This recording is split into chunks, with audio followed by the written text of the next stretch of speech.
Bianca Riss with Riss Estates, and in this video, I'm going to break down exactly how to classify properties so that you know the type of property that you're getting, and then also the type of tenant that you might have in that property. So I've often been asked the question as people are looking for different properties, specifically in the multifamily space, on how they should be classifying properties. And we've all heard this: A properties, B properties, C properties, D properties. But how do we actually know what differentiates one property from the other, and so forth? So there's a few reasons that you want to make sure that you're actually classifying the properties properly. You want to make sure that you know the exact type of tenant that you're going to be getting in there. And then the second one is you have to know how that asset class is going to perform. There's four main ways that you're going to classify the property. The first one is the property itself. The property itself is going to have been built very recently. The maintenance is going to be very, very low. It's going to be more high-end, more luxury. This is a property that people are, seeking after. They want to make sure that they are getting into that property. It's typically in a really good area, really good neighborhood as well. So that classifies the property itself. The affordability of the property, it's typically, higher rents. People are paying more for them. They're higher income earners. These are guys that have no problem putting their first and last month's rent down. Those are the things that are going to put the affordability factors there. The third one is you're talking about the amenities as a whole. The amenities are typically, very close to schools, really good neighborhoods. You've got really good shopping centers, lots of shops, lots of things going on. In a really good area of town. So that's going to be what that part is. And then the fourth one is going to be the livability. The crime is very low. There's not a lot of, rapists or sexual offenders that are near, because you can actually go online to figure out in your area, are there sex offenders that live nearby? So in these particular type of properties, you're not going to have a lot of that. And you're also not going to have a lot of burglaries and things like that as well. The crime is going to be pretty low. That's your A-class property.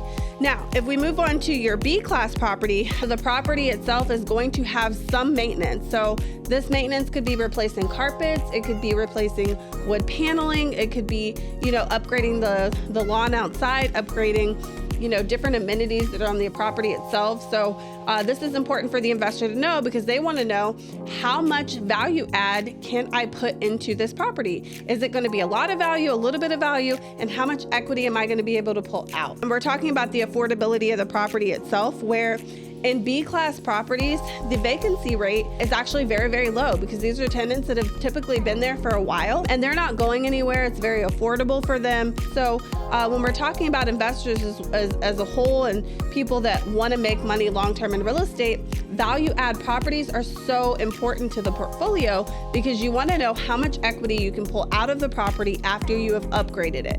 So B-class properties are really, really good for that.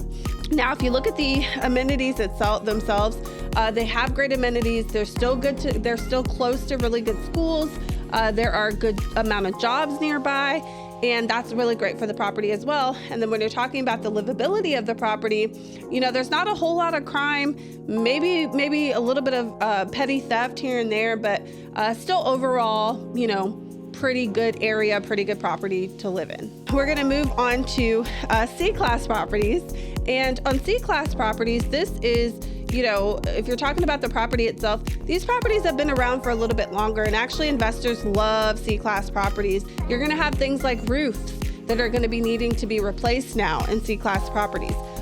Entire floors, flooring and tile, and maybe some bathtubs and things like that are going to need to be replaced. Structural issues could come up, electrical issues could come up. It could be a little bit more expensive to hold that property. Okay.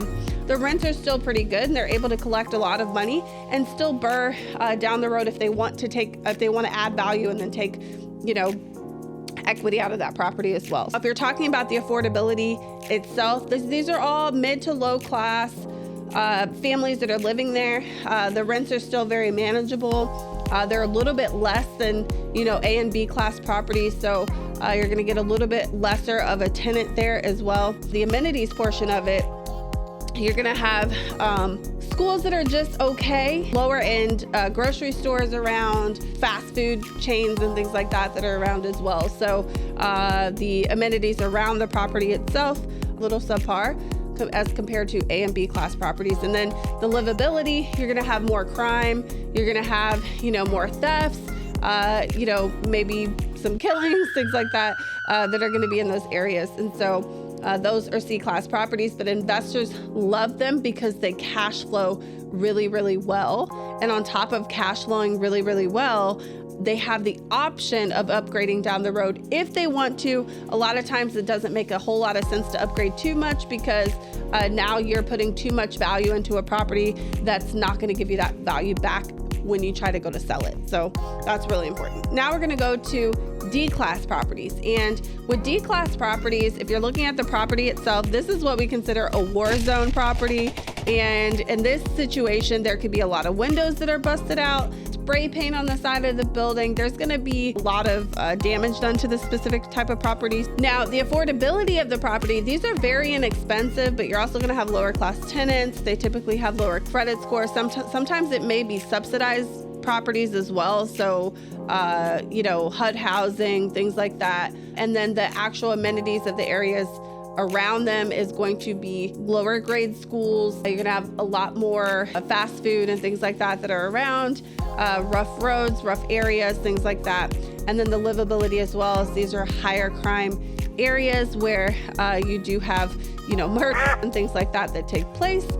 There might be a lot of gang activity in that area. So there's a lot of different things that D-class properties can have, but investors again like them because they can still cash flow. So there's a lot of different things you can look at when it comes to these specific types of class of properties, and you just have to figure out exactly what you're going for. If you're going for something that you're going to be able to BRRRR and value add, B and C properties are really good. You want something that's just new and just not a headache quite yet, you're going to talk about A-class properties, but it's going to cost you. Whichever that is for you, you can figure that out, but go in there, make a plan, strategize, and go get your next multifamily housing property. Guys, I will see you in the next video. Thank you. I am Bianca Riss with Riss Estates.